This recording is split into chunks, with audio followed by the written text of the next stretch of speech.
আজকে আপনারা এখানে কি দাবি নিয়ে আসছেন এবং আসলে আজকের সমাবেশ থেকে নতুন কোনো কর্মসূচি আসতে পারে কিনা পিআর পদ্ধতির ব্যাপারে অথবা নির্বাচনে অংশগ্রহণ করার ব্যাপারে বা না করার ব্যাপারে এই ব্যাপারে একটু বলবেন।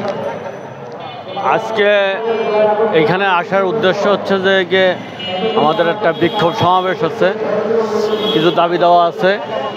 আপনার জুলাই 24-এর যে ছাত্র জনতার বিপ্লবের মাধ্যমে বাংলাদেশে একটা ফ্যাসিস্ট সরকারকে উৎখাত করা হয়েছে, যে ফ্যাসিস্ট সরকার বিগত 17 বছর জগদ্দশ পাথরের মতন বাংলাদেশের উপরে জেগে বসেছিল। এই পাথরকে বাংলাদেশের কোনো রাজনৈতিক কোনো সংগঠন দল উৎখাত করতে পারে নাই। তো আল্লাহ পাকের কাছে শুকরিয়া, তার খাস মেহেরবানিতে ছাত্রদের উদ্যোগে ছাত্র জনতার মাধ্যমে আমরা এই ধরনের একটা ফ্যাসিবাদ সরকারকে, একটা জুলুমবাজ সরকারকে এই দেশ থেকে বিতাড়িত করা হয়েছে। শুকরিয়া আদায় করি আলহামদুলিল্লাহ। এখন আমরা 5 আগস্ট যে ফ্যাসিবাদ বিরোধী যে আন্দোলনে প্রায় 2000-এর মতন কম বেশি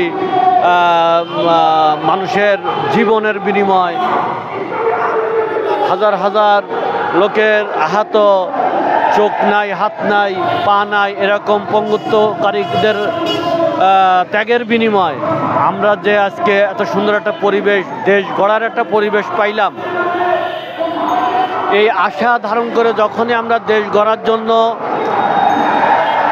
ছাত্রদের আবেদনে ডাক্তার মোহাম্মদ ইউনূসকে এই বাংলাদেশের প্রধান উপদেষ্টা হিসেবে নিযুক্ত করা হলো, আমরা আশা করেছিলাম বাংলাদেশের সুন্দরভাবে এই যারা ছাত্র জনতা যে বিপ্লবটা করছে পরবর্তীতে যেন এদের কোনো ধরনের যেন কোনো পেশি শক্তি এসে কোনো দল ক্ষমতায় এসে এদের পরে নির্যাতন জুলুমের শিকার না করতে পারে, এদের পরে অন্যায়ভাবে কোনো ধরনের স্টিম রুলার না চালায়।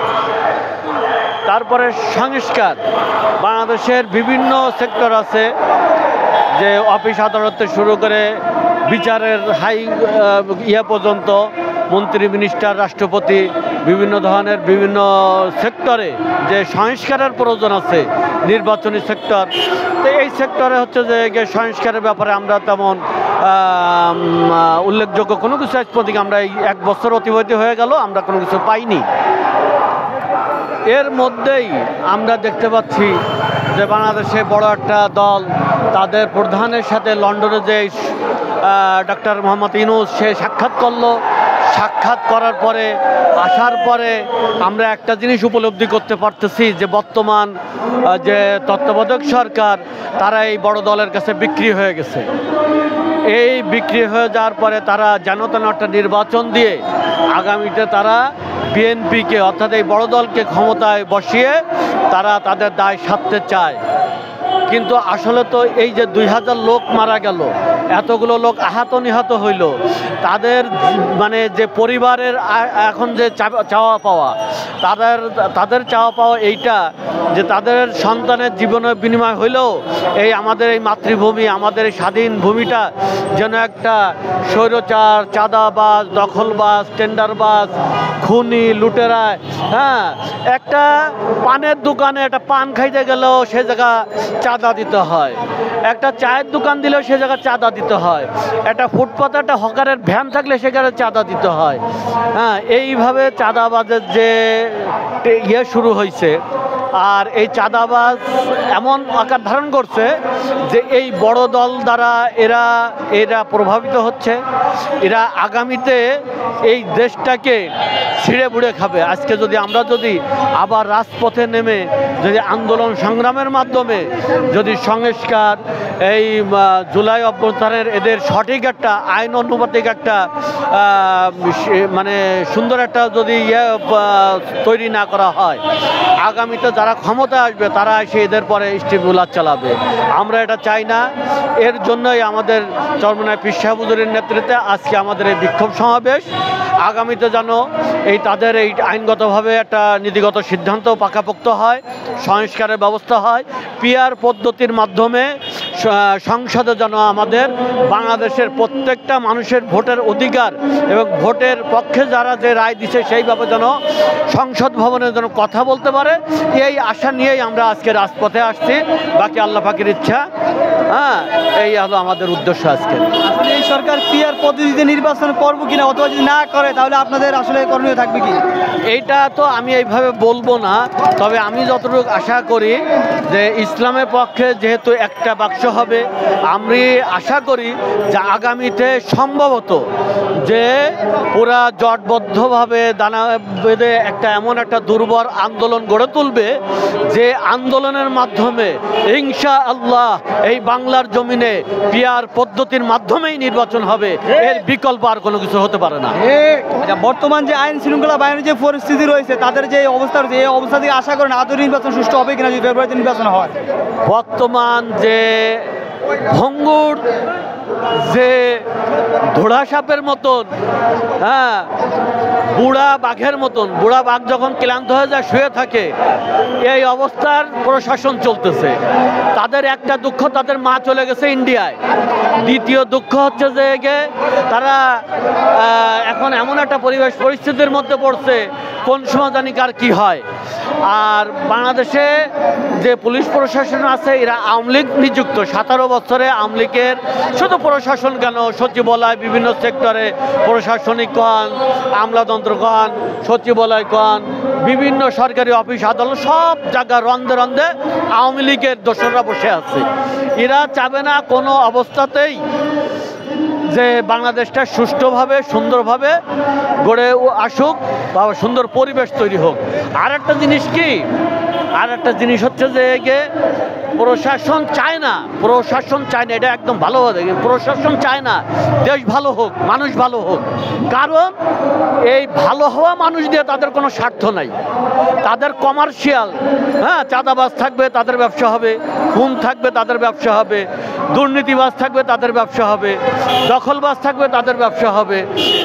মানে যত ধরনের আকাম কুকাম আছে এগুলো বাংলাদেশে বিদ্যমান থাকবে, তাহলে ব্যবসা হবে। পুলিশ যদি চায়, আগে শুনতাম 24 ঘন্টা লাগে, এখন না মনে করি 24 দিন লাগবে, বাংলাদেশের প্রত্যেকটা মানুষ রন্ধে রন্ধে সোজা হয়ে যাবে। কিসের মাদকদ্রব্য ব্যবসা, কিসের কিশোর গ্যাং, কিসের সন্ত্রাসী কর্মকাণ্ড, এ ধরনের কোনো কথাবার্তাই আসবে না। খুঁজে পাওয়া যাবে না সন্ত্রাস, খুঁজে পাওয়া যাবে না মাদকদ্রব্য, খুঁজে পাওয়া যাবে না চাঁদাবাজ।